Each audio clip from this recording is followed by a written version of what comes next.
Video viral sekelompok remaja mendatangi rumah warga sembari melakukan pelemparan di Palembang, Sumatera Selatan usai diunggah ke akun Instagram @seputar kota Palembang.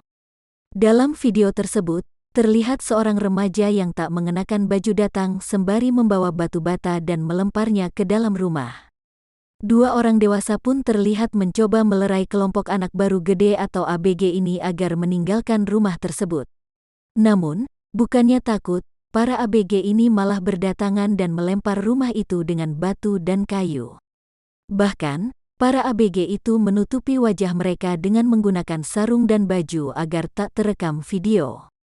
Pengirim itu menyebut jika peristiwa itu disebut-sebut berlangsung di kawasan Rumah Susun. Rumah Rusun sendiri berada di Jalan Radial, Kecamatan Bukit Kecil, Palembang, Sumatera Selatan. Pengirim video itu menyebutkan jika warga Rumah Susun sudah merasa resah dengan ulah ABG tersebut yang rata-rata berumur sekitar 13–14 tahun. Bahkan, seorang pelaku yang disebut bernama Embung sering melakukan pemalakan dan meminta uang rokok kepada warga sembari membawa senjata tajam.